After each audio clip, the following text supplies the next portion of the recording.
One of London's retired top cops is among those commending a Toronto police officer for his calm takedown of the suspect in Monday's horrific van attack, while the city's head of security says London is as ready as it can be should something similar happen in Forest City. The officer did an excellent job in assessing the threat level to not only the public but to himself, former London Police Chief Murray Faulkner told 980 CFPL.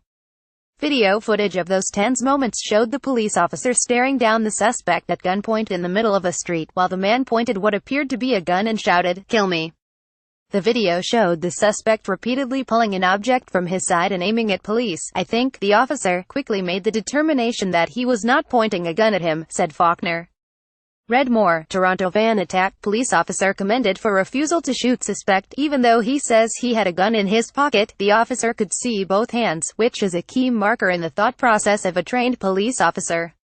And even though he did the quick draw thing, it really wasn't into his pocket, it was beside his leg. Faulkner also addressed those who say, given the situation, that the officer wouldn't be blamed for firing his gun. There would have been lots of people that would have blamed that police officer, and we see instances not necessarily in Canada, but in the United States, but some significant ramifications for using lethal force. Faulkner says lethal force is a serious matter, and education involving simulators and mental training begins at the Ontario Police College. "I can remember back into the 70s that it was trained into us, that if you were going to pull your revolver, you have to be prepared to use it.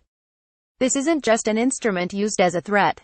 Redmore, Alec Manasjian, suspected driver in Toronto van attack that killed 10, injured 14. He also wonders what may have happened if the situation had turned into a police chase. "The last time I checked the laws for police pursuits in Ontario, police are not allowed to fire at a moving vehicle.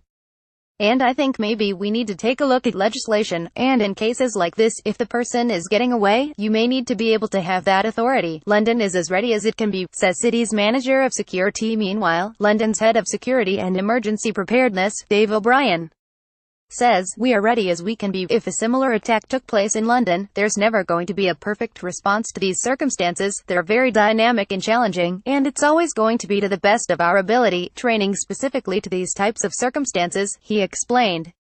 Redmore, emergency response training takes over Westminster Ponds. "We are shocked and saddened by the events in Toronto today. Our flag has been lowered to half-mast to honor those who died and those who were injured as a result of this terrible tragedy.